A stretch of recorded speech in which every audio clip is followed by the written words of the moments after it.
네, 그러면 오늘의 첫 순서 이슈 시그널부터 출발하겠습니다. 부동산 시장의 흐름을 읽을 수 있도록 다양한 이슈들 전해드리는 시간인데요. 자, 어제 이제 24번째 부동산 대책이 나왔습니다. 기다리고 기다리던 또 고심에 고심을 거친 그 24번째 부동산 대책인데 그에 대해서 좀 자세히 정리를 해드려야 될 것 같아요. 대표님 출발해 볼까요? 네, 56 대책, 그리고 84 대책, 짜고 또 짰습니다. 네. 어제 11월 때 1119죠. 네. 1119 대책에서 세 번째로 마련 조언을 짰는데요. 먼저 준비된 이슈 영상부터 만나보시겠습니다.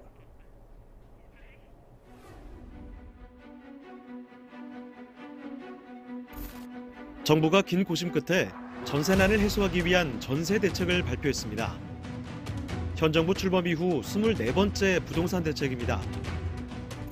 홍남기 경제부총리는 19일에 열린 부동산 시장 점검 관계장관 회의에서 향후 2년간 전국 11만 4천 가구 규모의 전세 위주 임대주택을 공급한다는 내용이 담긴 전세 대책을 발표했습니다. 이번 대책의 핵심은 공공임대로 전세난을 돌파하겠다는 것인데요. 세부 내용을 살펴보면 우선 전세난에 신속히 대응하기 위해 전체 공급 물량의 40%가량인 4만 9천 홀은 2021년 상반기까지 공급, 2022년까지 전국에 총 11만 4,100가구 임대주택을 공급해 이 중 수도권에 7만 가구, 서울에 3만 5천 가구를 집중 공급한다는 계획입니다. 공급 방식은 민간 건설사를 통한 신축 매입 임대와 공공임대 공실 활용, 빈 상가 호텔 등 비주택 공실을 주거용으로 리모델링하는 방안 등이 언급되었습니다. 이는 실수요자들이 전세로 들어갈 빈집을 확보하기 위한 정부의 고심이 들어간 대책이라고 볼 수 있는데요. 부동산 전문가들은 전세 공급이 수요가 원하는 주택 유형으로 공급되지 않는다면 전세 가격을 안정시키는 데는 한계가 있을 것이라고 분석했습니다. 오늘 부동산 시그널에서는 정부가 발표한 24번째 부동산 대책에 대해 상세히 살펴보겠습니다.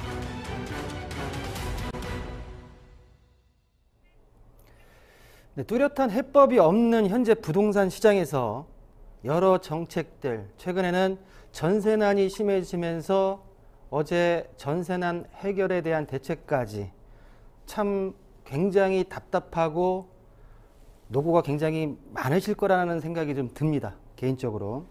또한 전세난 대책 이후 바로 어제 오후에 조정 대상 지역의 추가 지정이 있었습니다.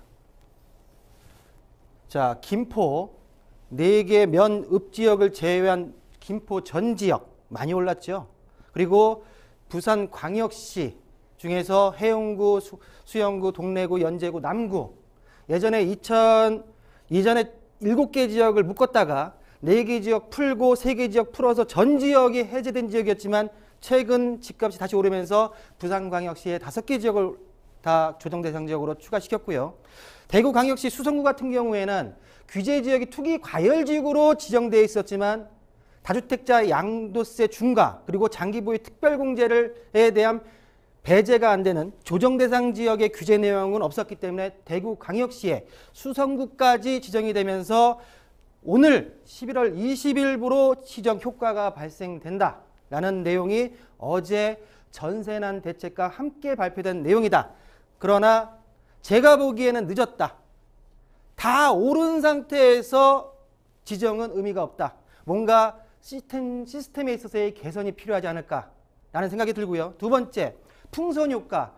김포와 같이 거론됐던 수도권 지역의 파주 안 묶였습니다. 그리고 충남, 천안, 창원, 울산, 그리고 세종시, 대전 인근에 있는 계룡, 수도권 인근에 있는 이천, 여주 등으로 풍선효과로 또 집값이 올라갈 수 있는 풍선효과의 등이 있을 수 있기 때문에 제가 볼 때는 두 가지 측면에서 한번 전반적으로 고려가 돼야 되지 않을까라는 생각이 좀 들고요. 자, 지금부터는 정부에서 발표된 24번째 부동산 대책 발표 내용이 좀 많은데요. 핵심만 가겠습니다.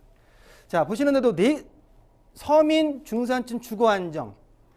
결론적으로는 전세 물건의 공급을 어떻게 할 것이냐에 대한 내용입니다. 4가지 내용이었어요. 단기주택 공급 확대, 중장기 주택 공급 확대, 질 좋은 평생주택, 그리고 임차인 부담 완화 및 보호 강화. 전체적으로 봤을 때 전부 다 따지기에는 시간 관계상 힘들 것 같고, 첫 번째 단기주택 공급 확대와 그리고 중장기 주택 공급 확대에 대해서 주요적으로 한번 말씀을 나눠보겠습니다. 자, 전반적으로 단기주택 공급에 있어서 물량입니다.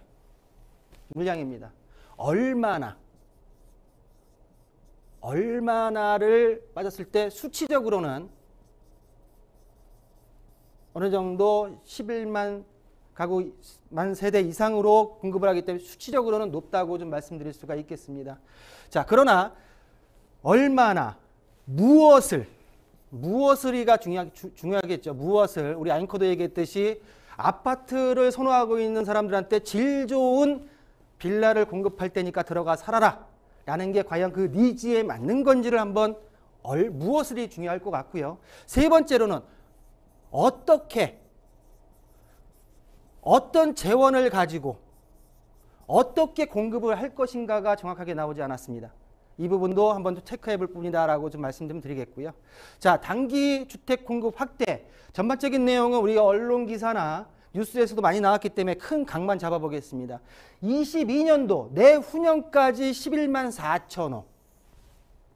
수도권 7만 호, 서울 3.5만 호를 공급하겠다. 자, 근본 대책 같은 경우에는 기대책이 발표된 물량에다가 전세형으로 전환된 물량을 포함했기 때문에 제가 오프닝 때 말씀드렸던 5.6 대책 그리고 8.4 대책의 공급 대책을 같이 언급을 시켜드렸고요.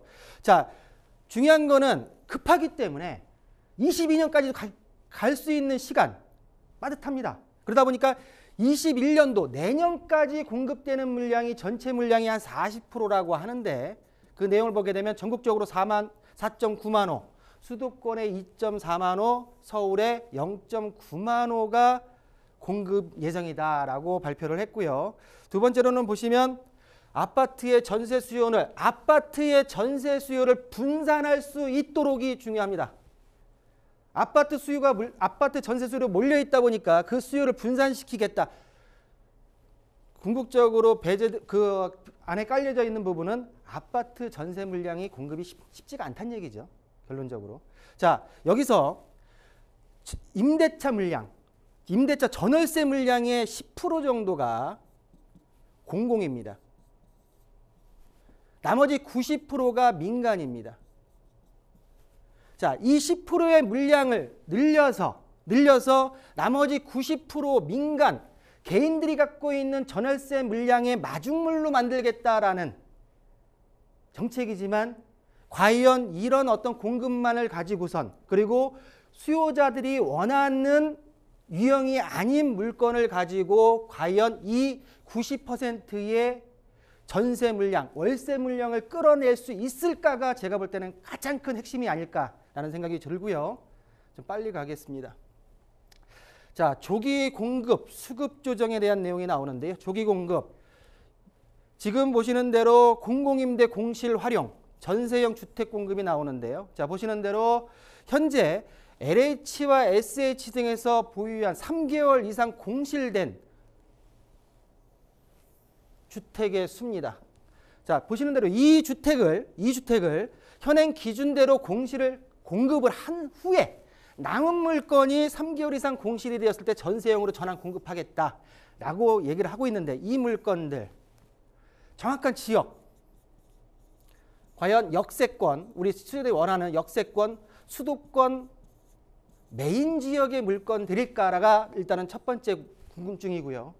외곽 지역이라고 하면 외곽 지역의 수요가 그만큼 될 수 있을까? 그렇다고 하면 저는 개인적으로 외곽 지역의 수요를 이끌어내기 위해서는 좀 더 저렴한 임대가가 그리고 보증금이 책정이 돼야 되지 않을까라는 부분으로 달리 한번 생각해 볼 수가 있다는 생각이 들고요. 자, 조기 공급 전반적으로 현행이 이런 부분인데 이 부분을 좀 더 빨리 조기 공급하겠다. 2021년도 내년 상반기까지 내용이 좀 담겨져 있고요. 자, 신축 전세형 주택 공급 확대입니다. 자, 보시는 대로 매입임대, 공공지원, 민간임대 등 기존 공적 주택에 대한 월세 형태로 현재 지금 공급 중이었는데 이 부분을 전세로 돌리겠다라는 내용이고요. 사례를 보시면 신축 다세대 매입 임대가 2011년도 전월세 대책에 의해서 민간 사업자와 LH 사전 약정 후 매입해서 10년 장기 주택으로 운영된다. 자, 뒤에서 다시 말씀드리겠습니다. 신축 매입 약정. 이 얘기는 뭐냐면 LH공사에서 민간 건축업자가 이 물건을 지을 테니까 이 땅을, 이 건물을 나중에 LH가 매입을 해주겠습니까? 약정을 걸어놓는 겁니다.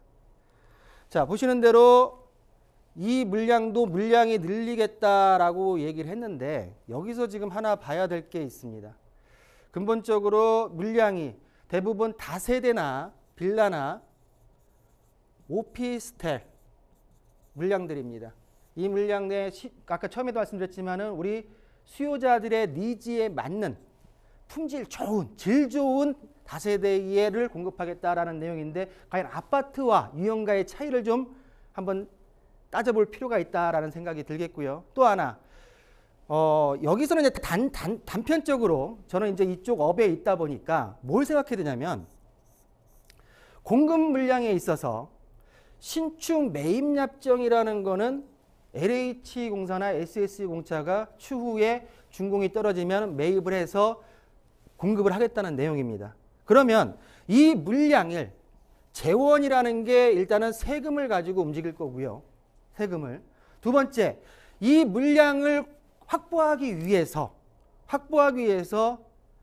구축 단독주택.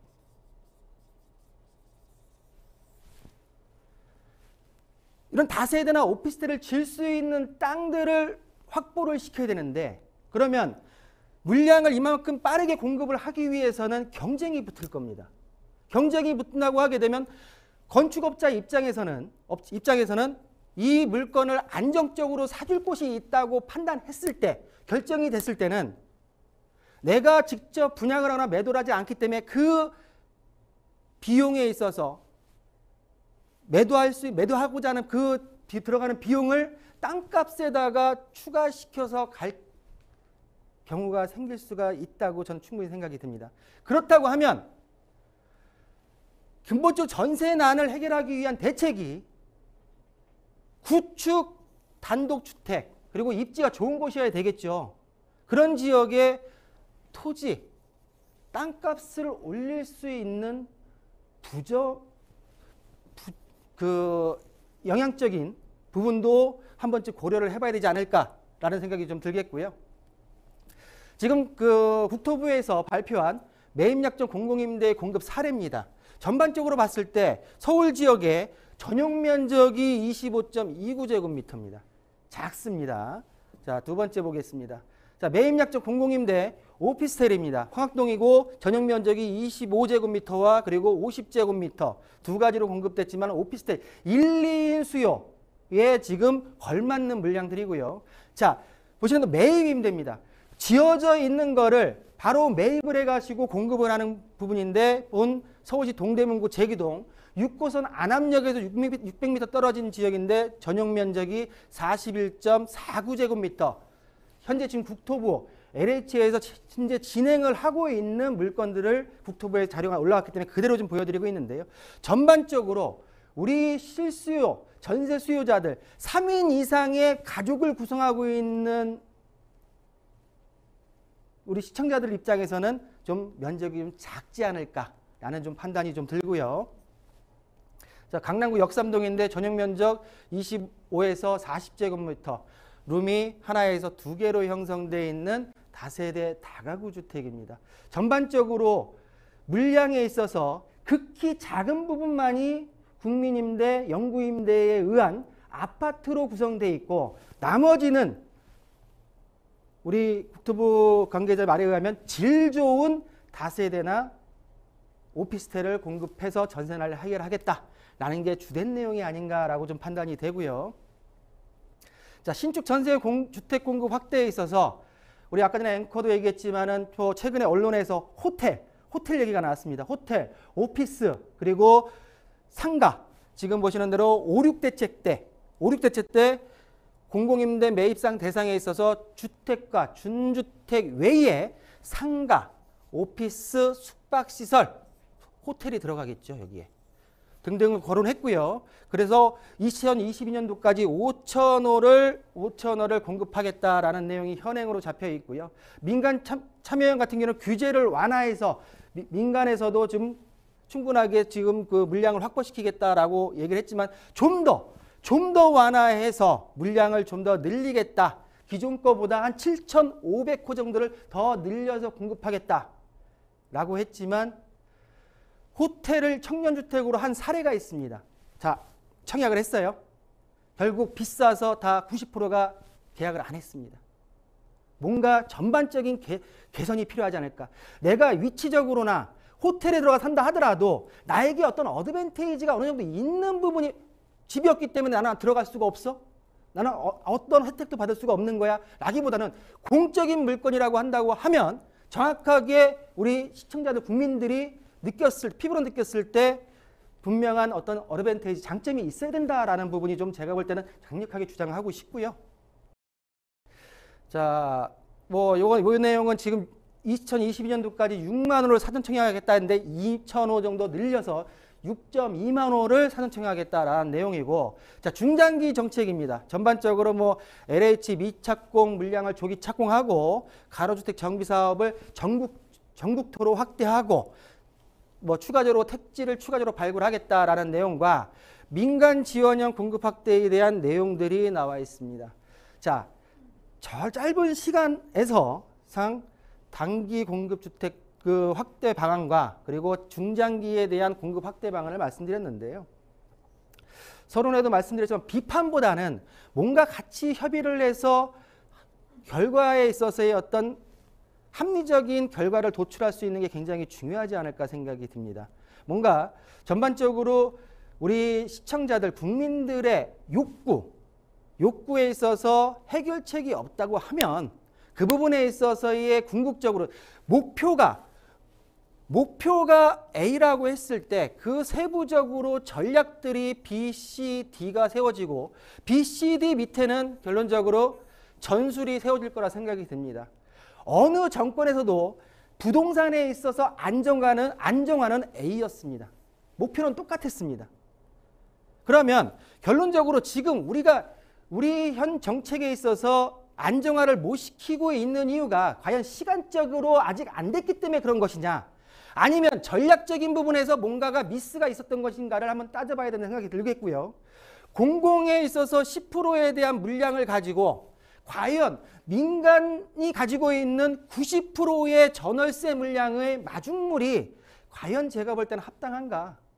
일정 부분의 실효성이 급한 사람들은 실효성이 있을 수 있겠지만 궁극적으로 이 부분을 해결할 수 있는, 과연 2023년도에 3기 신도시 풀려가지고 물량이 해결됐을 때 이 부분까지도 같이 해결할 수 있는 궁극적인 공급 대책인가를 정확하게 좀 따져볼 시기가 아닌가라는 부분으로 정리해드리겠습니다.